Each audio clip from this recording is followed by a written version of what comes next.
So it mostly got copied over from Windows to Mac, okay, but some things are a little weird, but I looked at them, all the slides, and they're mostly. So this talk is about my project, which is Bitcoin Hivemind. It was originally called TruthCoin. I was working on it before I was working on drivechain, and I put it on hold to finish drivechain, but it's sort of it's a very different thing than what a lot of other people have worked on, and I worked on it very early. So it's about, this presentation is going to be about the problem that Hivemind solves, because almost all of the blockchain projects out there today don't actually solve any problem at all. And so it's a complete waste of time. And so I'm going to try to talk about that. Talking about why Hivemind works is too complicated. So, or at least I'm not very good at explaining it, even though I don't think it's that complicated in reality. But so governance, this project is about governance, and that's defined as group decision making. So we have some people here, they have some will or some preferences, and then there are groups. They come to some agreement, and then there's a policy that's enforced in the entire group. And governance has a lot of problems, which include rational ignorance and preference aggregation. And the goal is to solve these problems with conditional prediction markets. So let's just check. Interesting. See, this is what I didn't want to have. But it will blind it on both ends, which is not what I wanted, but that's okay.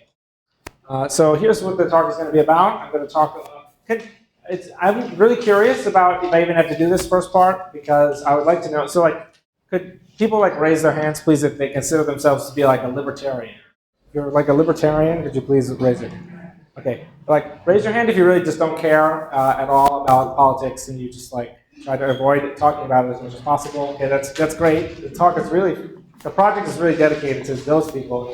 So, and is anyone here one of these a fringe anarchist or anarcho-capitalist or something like that? There are many in the Bitcoin. Please don't be shy. I'm just curious how many, to what extent there are any, or you can just do a weird non-committal hand gesture.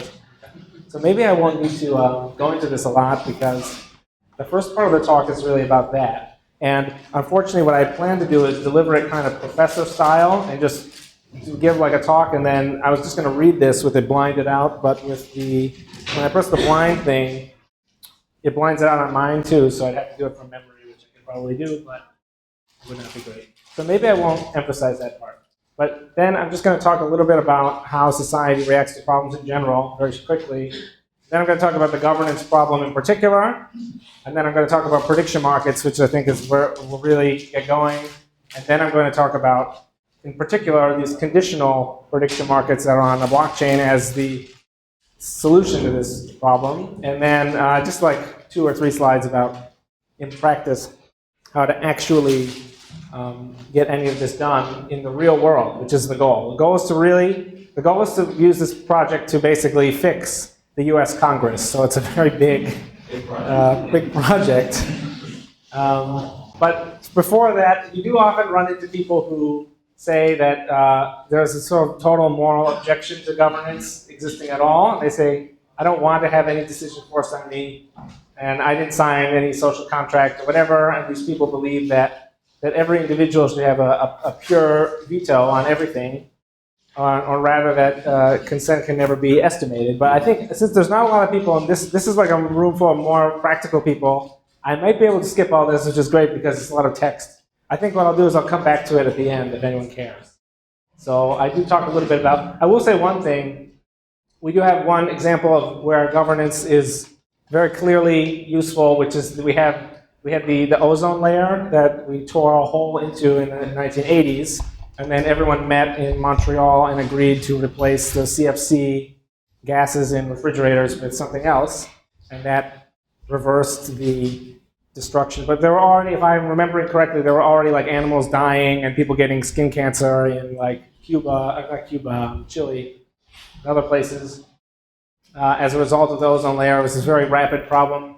And the deal is you only have one Earth. It's not like all the Earths compete on their carbon tax policy and their climate policy, and you can just teleport from one Earth to another. We're all trapped in one. So as much as I hate saying that as someone who has a strong background in economics, sometimes we are all in it together, and that is, so in those cases, you absolutely have no choice. You have to use governance. You have no alternative. This is another thing like a giant nuclear explosion that obliterates the planet or something. You can come up with these gray goo, self-replicating nanotechnology. You can come up with these weird cases where, but I think, and basically I'll just skip a lot of this because this is a cool part about Karl Popper. Everyone should read Open Society and Its Enemies. It's really short. It describes why all the isms, every ism is a waste of time. So including anarchism and libertarianism and everything. So this is kind of like dedicated to all the people who don't care about isms because they're all false. And then more stuff. So that's good. So I can just skip all that because normally you wouldn't believe, you know, if you're in the Bitcoin world and you give a talk about something, people will just, they won't be on your side from the beginning and they just think governance is totally a waste of time, problem to solve because we just need to go on vacation to Acapulco and that will make all the bad policies of the world just go away somehow. So that's a little bit about this, the second part here, which is just about problems in general, where, so I have an example about this where there's no rain and a bad harvest. So what I'm saying is there are different ways of looking at a problem where the best way is to just solve the problem, where you have more knowledge and technology and then the problem is just solved. But at first, you really may not understand your problem at all, and you may waste a lot of effort, and you may misunderstand it to such a great degree that your misunderstanding of the problem, it becomes like almost part of the culture or is used as a kind of pretext. So that is when this example that I'm about to show you is sort of like the idea of praying for rain.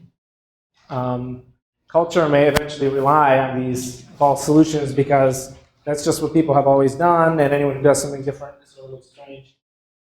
But the point is, you really may not know what's going on in the uppercase here, which is red. And then you may reach a zone where you know that there's a problem, but you don't know what to do about it, so you just sort of deal with it.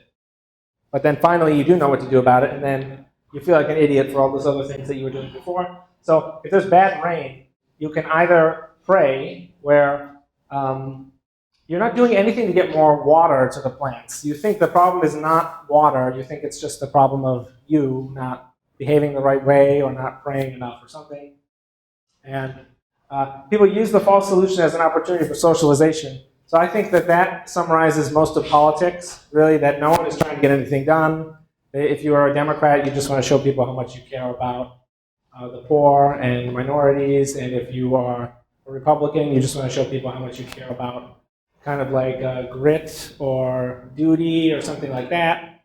And if you're a libertarian, you want to show off how much of a wacky free thinker you are. And it's not really about doing anything. And so that's where I think yeah, it's a very much of a signaling type thing. And then the other thing is if you're not getting enough rain reliably, you can just say that you're just going to settle for, you're going to give up, basically. And you're going to say rain is just not reliable. And I need to do something else, like ration the food more, or have fewer children or livestock, food-eating things.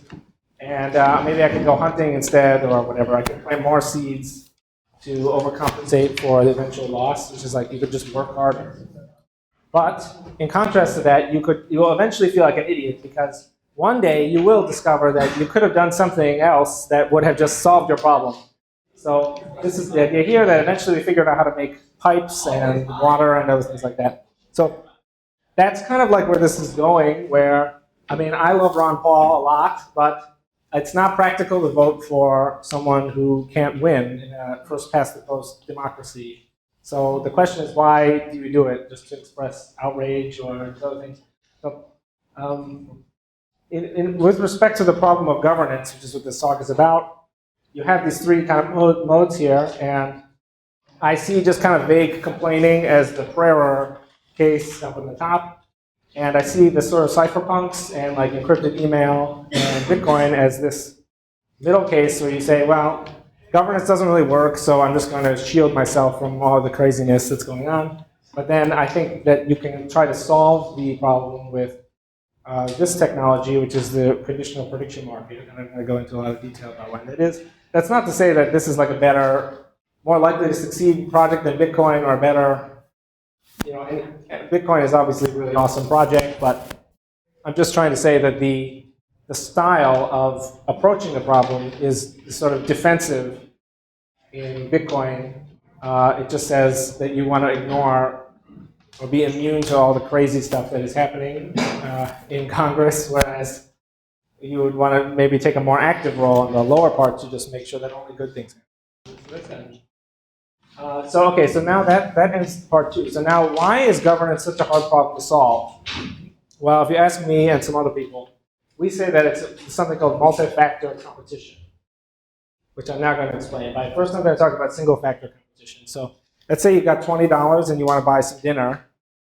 Life is going to be good for you because you have 3 restaurants and you're choosing and dining alone, and you just have the one thing, which is what can you buy with $20 and how much will you enjoy it? So this is your expected satisfaction vertically here by spending $20 or less at whatever restaurant, and those are your 3 choices. And you have one choice that is the best choice. And so you always get the highest satisfaction possible. You may not get infinite satisfaction, but you have the highest satisfaction possible. And the restaurants are induced to compete on this metric of satisfaction per dollar. So everything works pretty well if you're in this world. And even if it doesn't work well, it improves over time. So that's pretty awesome. The problem is when you have multifactor. So, okay, here, this is not, okay, so this is fine. These things glitched over when he copied it from Windows Mac, but when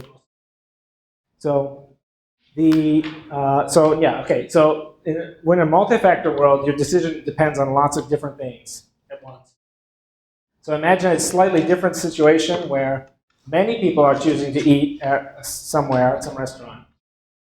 And in addition to having preferences about the food, they strongly prefer to all meet at the same place. So it's like you're going on a date or something, and you don't want to end up at different restaurants. You know, that would not really be helping you achieve your goal. It depends on how much you like the food at one certain place. But that's my point, is that sometimes you can't get everything. So this question is much harder. The decision that you ultimately make is going to depend on what you prefer, which is what I had before. That's the first factor. But it's also going to depend on where other people might go.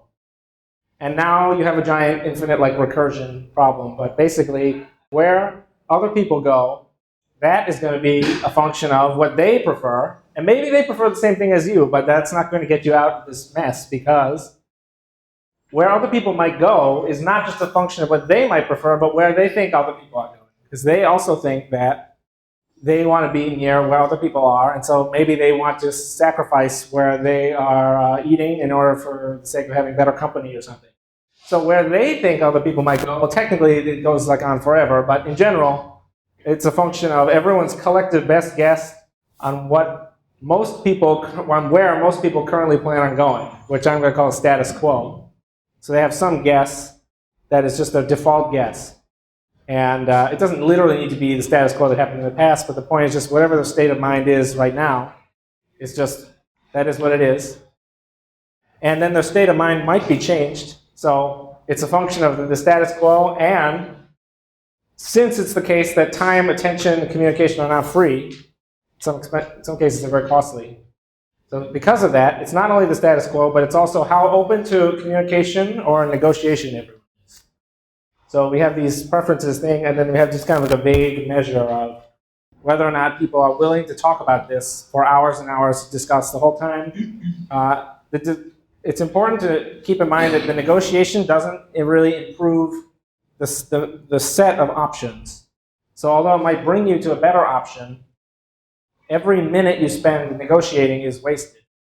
Because the best thing is to get the best option first. But if you're not going to be able to ultimately change the option, then you're just digging yourself further and further into a hole and wasting more time. Now the weird thing is you have 4 or something like 2 or 1 plus f of x. You have some weird more than one criterion, but you can't broadcast how you feel about each of them. At the end of the day, you just have to pick one place about where you're going to go. And so you must aggregate these 4 different things. And in this little example, these preferences are the same. This is the same little figure that I put on the previous slide. So it's the same shape, you see, with the little middle one is the tallest. And so even though everyone believes the same thing, I also have assumed in this example that everyone thinks that they're going to the one that no one likes. And so they just assume that they're all going there, even though no one likes it there. So there's a little bit of pluralistic ignorance going on. And if all of these three are the case, then if finally it's also the case that people aren't open to communication or negotiation, then they will not be able to talk about the fact that none of them like this place. They'll all just assume. It'd be like kind of like a weird, awkward extended family gathering where you've always met at the same place for Thanksgiving, and no one is afraid to say that they don't really like it there anymore, and so you just everyone just kind of keeps going because people are afraid to be kind of open about that or whatever it is. We have a big problem with the self-fulfilling prophecy with respect to this last one, where if everyone believes that negotiating to pick a better restaurant is a lost cause, if they think that the negotiation is a waste of time, then they won't want to be the first to open the negotiation.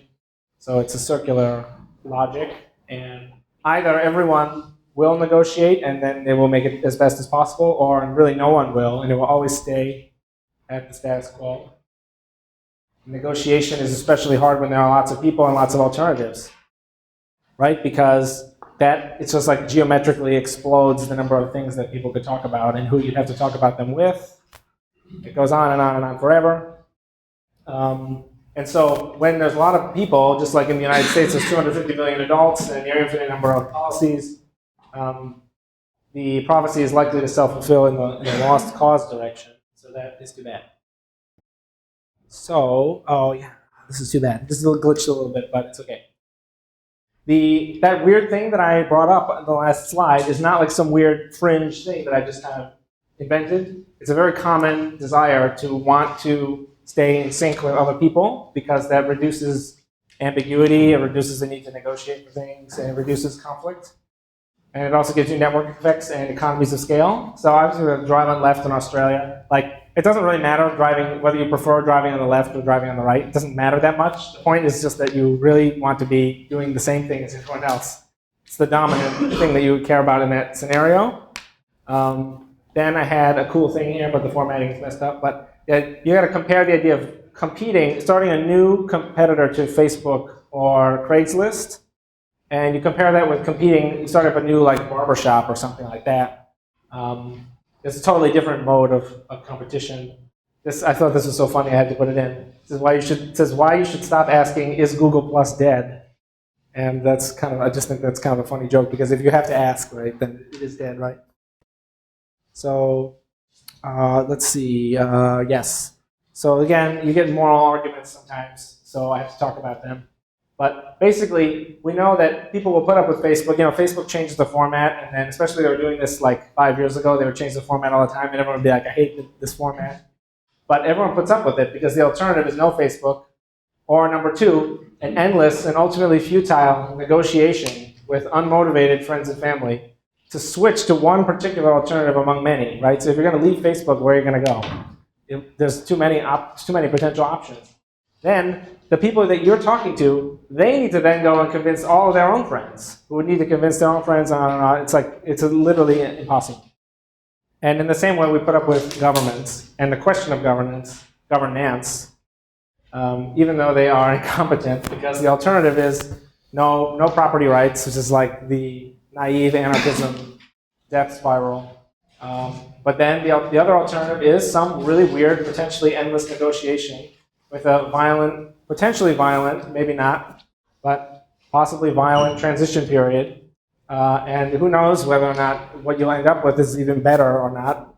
Animal Farm by George Orwell is probably my favorite book. And for them, they did not end up any better. They just did a lot of effort and then just to suffer more at the end. So there's a obviously there's a big similarity between this scenario of just sadness and unalterability and voting. So a big problem with voting is that it costs too much to figure out who to vote for. You need to know the existing option and the challenger and both plans. So the policies that they plan to enact, that's what I mean by that. And the likelihood of follow through. So Sure, I mean, I remember very clearly that Barack Obama said that he would close Guantanamo Bay, but it's still open.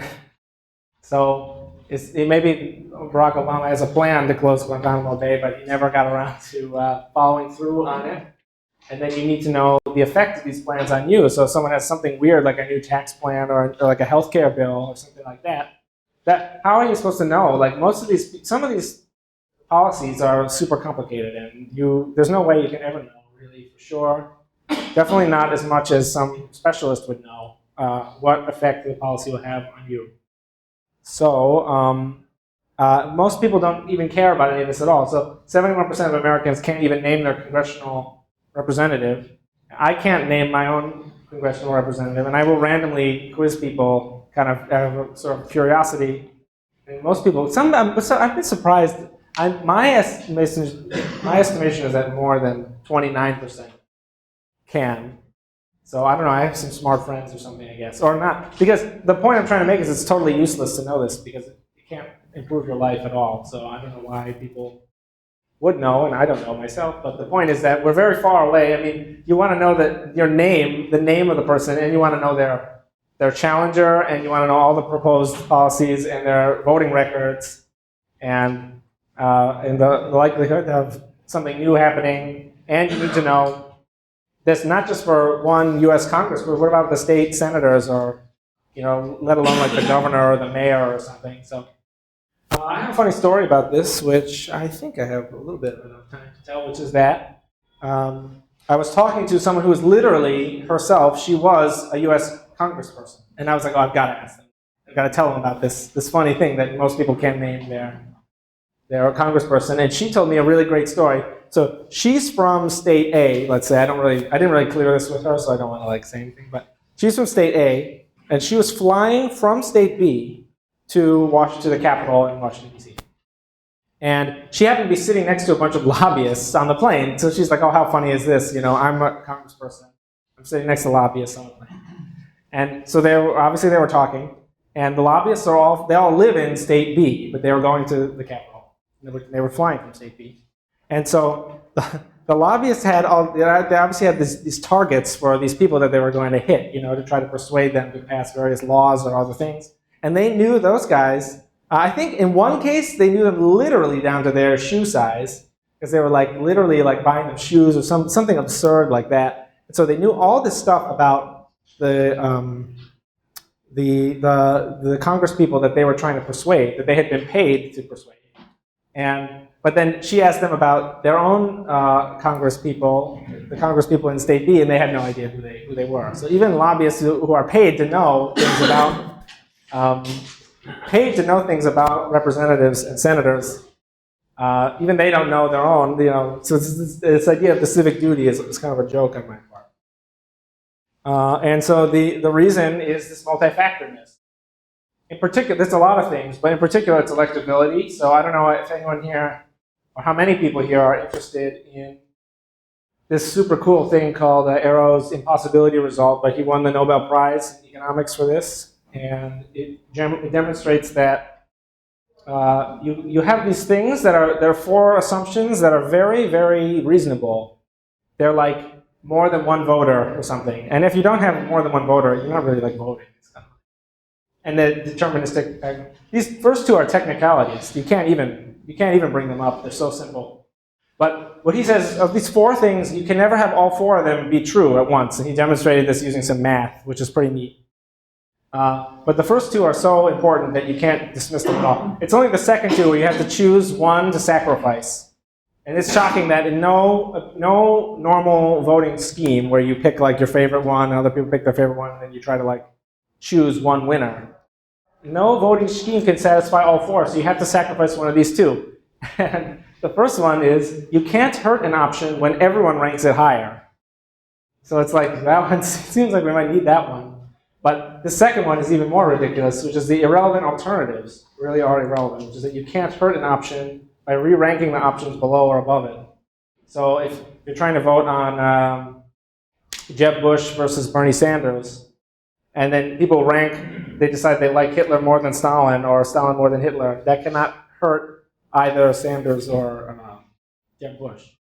And you'd think like, oh my God, like both of these two seem pretty reasonable, but unfortunately you can't have them at all. And the point is this phenomenon of strategic voting. Most practically, it is the idea of splitting the vote. So if Jeb Bush had run, he would probably have split the Republican vote. And so even though he might have dragged people's preferences towards the political right, then the outcome would have been worse for the right. And so hence why we have all these things like political parties and primaries and superdelegates and all these weird techniques to try to stop this from happening. So when a vote is split, all the votes that were cast for the lost cause don't contribute at all to the one battle that really matters. It all leads to this circular concept of electability, which is kind of like the status quo of the restaurant before, which is that some people believe that a choice is a lost cause. And so you can't throw your vote away for that. It ends up being a lost cause. And even just random people like CNN end up having a lot of influence just because they can flag people as lost causes. So in order to solve this problem, we're going to need a reliable source of information on who to vote for. And we're going to need a way of crunching the multifactorness back down. And we'll also need a way of preventing people from capturing this process. That is the blockchain, obviously. So the first, we're going to talk about this prediction market thing, and hopefully it won't take too much time. But a prediction market is a market for a special kind of derivative. So this is an example from InTrade, which was my favorite website on the internet before it closed in 2012. But this is a screenshot. I don't remember this. Oh, I guess this is from January 2013. This thing is some asset that is worth $100 if the year 2012 is the warmest year on record as measured by some NASA satellite that calculates surface temperature abnormalities. So you have some exact source, and it says, if 2012 is the warmest year on record, this thing will be worth $100. Otherwise, it's worth $0. So I'm going to okay. So as you can see, although 2014, I think, was the warmest year on record at its time, 2012 was not. And this runs from January 2011 to the end of 2012, which is right there. And you can see that the price is going down as it becomes more and more obvious that it's not going to work for 2012. As the likelihood of this event happening goes up, the price goes up. And as the likelihood goes down, the price goes down. And so that's just like a random example. And let's see, this glitched a little bit too, but it's okay.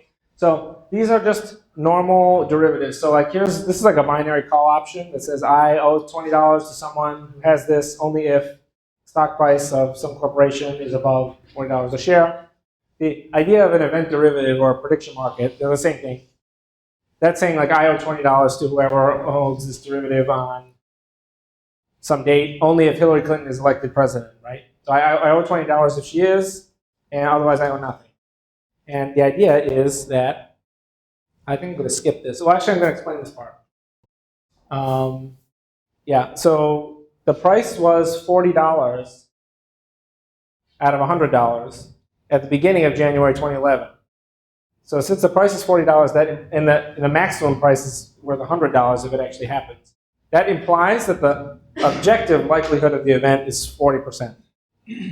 And it just conjectures that. It doesn't prove that or anything, but it says that it's open to refutation. So if someone doesn't agree that it's 40%, they can make a trade in this market and pick up expected value. And since anyone can do that, it's just assumed that if you're not doing it, it's because you actually agree. And so it's a way of getting everyone to it. And let's see how badly this glitched out. Okay, it's not that bad. These looked a lot better on Microsoft PowerPoint. It's okay. So what happens is markets aggregate all of society's information because anyone who disagrees with the current market price can make money by trading against it. A lot of people will say that they disagree, but they won't trade. The real reason is because they don't actually disagree. They're phonies, which is great because we get to just ignore them, which is exactly what we should do. But when you observe, members of the public observe this price for free, which is, it's free, just like checking the stock price of Apple or something. You get reliable information, which is to say that it's right, or it's at least as little wrong as possible, because anyone can refute it at any time while making money for themselves in expectation. But not only is it reliable, but it's also common. So it's broadcast to everyone, and everyone knows that everyone got it. And that's going to make a really big deal in a couple slides. But basically, it does all the research for us on any given issue, which in this case is the likelihood that 2012 would be the warmest year on record. It does all the research for us, and it also does all the persuading. Everyone knows. So this is like all these people, and you try to aggregate. One expert tells you that global warming is fake, and one tells you that it's not, and one tells you that, well, it's real, but it's a good thing, and other people say, well, it's real, but it's not caused by humans. And you're just confused, and everyone's confused separately, but all the information sources, some of them are very bad, and we don't listen to them. Some of them are very good. They go into the prediction market, and then everyone is happy. And they all have reliable information. I'll probably skip this part. Although I will say that prediction markets force a clear definition, so people don't just talk about nonsense all day, like global warming is very abstract. But when it comes time to make the market, you have to define exactly what you mean. You have to pick like a real satellite or like a NASA log or something. So that's nice. That already helps people a lot. Okay, now, hopefully that was, I don't know, like that may have been confusing, but it's about to get a lot more complicated because you can do very easily markets that have more than one dimension. So here's one where Hillary Clinton is elected in 2016. She either is or she is not. This is just like the global warming example, where either it happens or it does not happen. But you can also do two things at once. So if some law or something is passed, you can sort of buy and sell based on that question or that exposure. And you can separately do that for this other question of whether or not unemployment will be low, whether or not we'll have a good economy. And you could do those separately as they'd be an example of this, but just stamped out twice. But if you do them together, you get all the benefits of what you had before, plus some other cool stuff. In particular, you get the relationship between the two. So while you have one question over here on this dimension, what have you, you get, when you add these probabilities up, these are called joint probabilities, and you add them up, you get exactly what you had before. Which would indicate that there's, in this case, would indicate that the outcome of yes is 60% likely here, because you add up the price of these two assets and you get 60, and you add up the price of these two no assets and you get 40. So you get everything you got before. In this question, will 2016 be the warmest year on record? This is a 50-50 thing. So you get everything you got before, but you also get the ease of the probability of both happening at once. And when you do that, you also get what's called the conditional probability, which says if you do something, would it influence something else? So the probabilities are not only will X happen, but also would Y influence X. So positive relationship, negative relationship, no relationship. And that is where it really gets going, where you do these markets that say which CEO, or if we fired the CEO, would most increase the stock price, which president would most decrease unemployment, which Fed policy would most increase GDP, if any, or which law would most decrease violent crime. That's from a different talk that's the image. So we have the cheap, reliable source of information on who to vote for. We have a way of preventing capture, that's the blockchain. Now the last part is this crunching the multifactorness. So here's an example where you have this multi-dimensional market where someone is going to win the election in 2020. And as I said, you add these up to get the likelihood. So just guessing here, this is all invented by me, but the Democrat would have a 61% chance of being elected in 2020 as president. And the Republican candidate might have a 38% chance, and then Elon Musk might have a 0.9% chance of being elected, making him the lost cause that we mentioned before. And then someone else might win, who knows, you know. But then this is the likelihood of a good economy in 2021, defined by some specific thing. This is no, and this is yes. So then you add this up, and you see we've got a 99.05% chance of having a bad economy and a 0.95% chance of having a good economy. But the crucial thing is that of those 0.095, almost all of them belong to. So this is the math behind the conditional likelihood of the good economy. So you go line by line and you say, if someone else wins, then all this didn't happen. So it's equally split here, and you have a 50% likelihood along this dimension of a good economy. If the Democrat wins, of course they'll screw it up. So it's certain that they'll have a bad economy with 0%. And the same thing for the Republican candidate. They will also screw it up with certainty. And so, but with Elon Musk, it's certain that it will go the other way. Obviously, this is an exaggeration, and just made up by me. But the point is that we can fix the multifactorness by doing this, and I'm going to demonstrate why. It's because the election hasn't happened yet.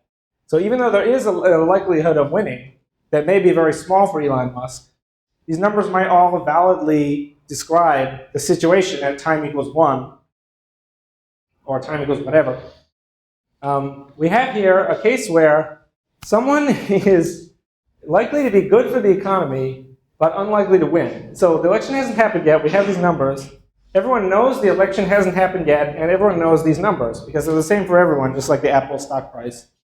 And so what you have here is the voter who may decide, these numbers here are decided by me, and you can renegotiate them at any time, especially last minute. So like if you're in the voting box and you just do some last minute research on your cell phone before you walk in to go voting, then you can do like an immediate, cheap, tacit which means without speaking. So without doing any negotiating at all.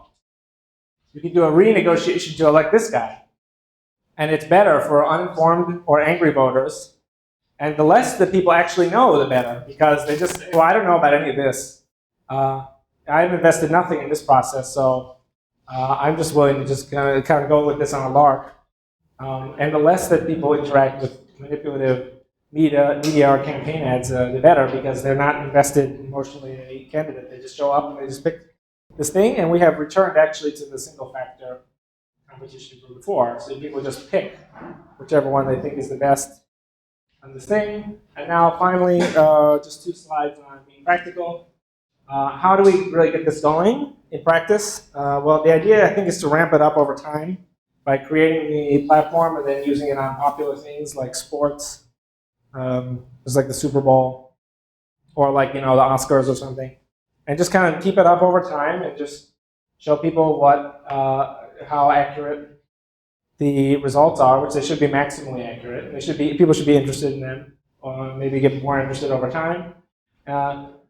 Even better, though, the election process is so broken, and people already hate it so much that I think people will actually come around. They have a high chance of coming around eventually or pretty quickly. And I think especially we have these congressional elections where it makes a big impact who controls Congress, because Congress is in charge of everything. And there are some problems that you can only solve, I think, really in that kind of process, as I tried to explain before. And the voters are really uninformed. The turnout is super low, like no one cares. So I think more people don't vote than do for these elections. So even if you just got all those apathetic people who are just like, oh, I'm not going to vote because this process doesn't work, if they could be induced to do something that is really, really cheap, it just takes 5 seconds of their time, I think that is a good avenue for maybe getting that to actually work. And then how do we measure those things, like the likelihood of the good economy? That, unfortunately, is talked for another time, and that is the end of the talk. So I don't know, started a little late, so I don't know how many, if we have time for questions. But that is the talk, so I hope that you enjoy it. Yes, question? Well, I have one observation. Great. If people interested in net neutrality, there's a website called battleforthenet.com, and you can immediately see your representative. With 2 clicks, you can send them a Twitter tweet. Oh, that's good. Put in your zip code, you can immediately send them an email, and you can actually get involved very easily. Well, that stuff is good, but the problem is when you vote, it doesn't help you replace a leader who is bad. So it's like going to the bad restaurant. They're just stuck in there because you can't get enough people with you to replace someone that you don't like. So that's better than nothing, but it doesn't really help, I think, solve the problem of governance. Yes, question. So I'm sorry, but I'm completely new to the prediction market thing. So, Okay, great. So the question I have for you is, I hear what you're saying about having two dynamics and trying to predict out of those two dynamics. The thing is that how do you associate the election and the yes or no with bad economy? Okay. Do you, I mean, is it something that you as an individual do? Like for instance, the climate and the warmness on the curve, because I'm probably going to find two type of data and just putting them together and say, yes, there is a correlation. But Yeah, that's a really good question. So you don't, these are decided after the fact. So there will be, before the election, there's no election on here, but before the election, you don't know who's going to win. But you can place these conditional, I guess you could call them wagers almost, or bets. You place them in advance, and then they don't settle until afterwards. Now, after the election is over, it will be very easy to observe who the winner was. So you'll know whether or not Hillary Clinton won. Everyone will know. So, but you don't know before. No one knows before. But afterwards, everyone knows. So there's a delay. And what I don't think I explained very well is that when these 4 states here, and when you buy this thing, this is the joint. There's 4 things here instead of before. So like this thing, there was only one thing. There's only one thing here. And there's no reason to plot the second thing, because in the case of here, if there's only one thing, like if you only plot, that was the yes outcome for the climate thing. There's no reason to plot no, because it would just be a mirror image of it. So it's pointless to plot. But when there's 4, then there is a reason to plot them, because they'll all be different. So if you buy this thing, you only get paid the $100 if the Climate Act is not passed and the 2016 is not the warmest year on record. So these are all joint. So there's no like combining until after the fact, when you just throw a little switch that says, did it actually happen, yes or no? So these things are all market assets that have their own market price, and they'll be trading whatever they want. So if you want to buy this thing, it will cost you whatever the market price is. It might be 15 cents, and then you'll get $1, or it might cost you $15 and you'll get $100. But this thing will only be worth any money to you if this outcome is no and this outcome is no. And this one will only be worth money to you if this outcome is no and this outcome is yes. If anything else happens, you don't get anything for what you own here, which is why you would buy them in sections if you wanted to redo this thing. If you wanted to recreate this 2-state world, all you would do is you'd say, well, I'm going to buy, instead of buying just 1, where you'd buy 1 over here, instead of buying 1, you would buy 1 and 2, because the sum of their prices would be totally equivalent to the 1 in the previous case. Yes. Okay, great. He's saying I have 6 minutes left. Great. Okay, so that's cool. Was there more questions? That's great. Yes. So maybe I still don't quite understand. So I think That's fine. Feeding on the same question. What I was wondering was, you have 2 independent things. How can you come up with a joint probability if they're independent? Okay. So these things are, when they're created, they're not necessarily.